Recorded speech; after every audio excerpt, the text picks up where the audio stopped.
उद्धव ठाकरे ने नितिन गडकरी को दिया बहुत बड़ा ऑफर।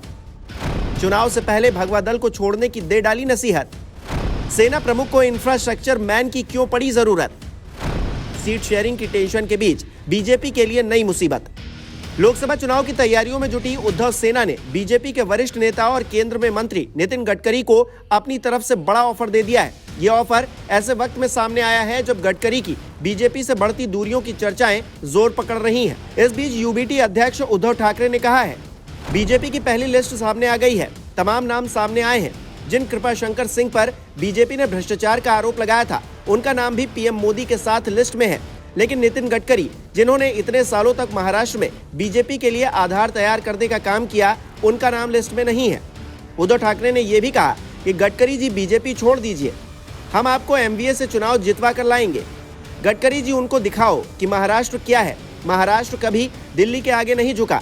शिवाजी जब आगरा में औरंगजेब के सामने नहीं झुके, तो हम बीजेपी के सामने क्या झुकेंगे। हालांकि राज्य के डिप्टी सीएम देवेंद्र फडणवीस ने इस मामले में पलटवार करते हुए कहा है कि उद्धव ठाकरे की पार्टी का बैंड बज चुका है। उनके गडकरी को ऑफर देने का मतलब ये है जैसे कोई गली का नेता अमेरिका के राष्ट्रपति पद का ऑफर दे रहा हो।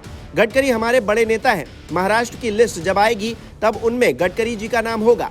पहली लिस्ट में महाराष्ट्र का नाम नहीं था, इसलिए उनका नाम भी नहीं था। जब भी महाराष्ट्र की लिस्ट आएगी तब सबसे पहले नितिन गडकरी का नाम उसमें रहेगा। बहरहाल गडकरी इधर जाएंगे या उधर जाएंगे ये पता नहीं, लेकिन महाराष्ट्र में उद्धव ने अगर गडकरी को ऑफर दिया है तो ये एक बड़ी राजनीतिक घटना है। संघ की पृष्ठभूमि से आने वाले गडकरी की राजनीति में अपनी एक अलग पहचान है। वो जमीन पर काम करने वाले नेताओं में शुमार है। उनकी लोकप्रियता विपक्षी खेमों तक है। ऐसे में गडकरी को ऑफर देकर उद्धव यही दिखाना चाह रहे हैं कि बीजेपी अपने इस नेता की कद्र उस तरह से नहीं कर रही जिस तरह से होनी चाहिए। हालांकि गडकरी का रुख हमेशा से ही पार्टी के लिए सकारात्मक नजर आया है। बावजूद इसके मोदी से उनकी खटपट की खबरें सामने आती रही हैं। कुल मिलाकर महाराष्ट्र लोकसभा सीटों के लिहाज से देश का दूसरा सबसे बड़ा राज्य है। यहाँ लोकसभा की कुल 48 सीटें हैं। ऐसे में इस राज्य को लेकर बीजेपी पहले से ही सावधानी बरत रही है।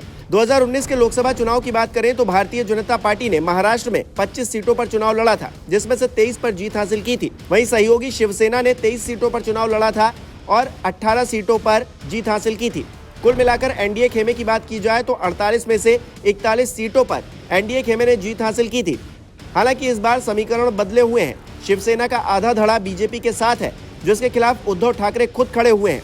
इस बीच देखना दिलचस्प रहेगा कि चुनावी नतीजे क्या रहते हैं।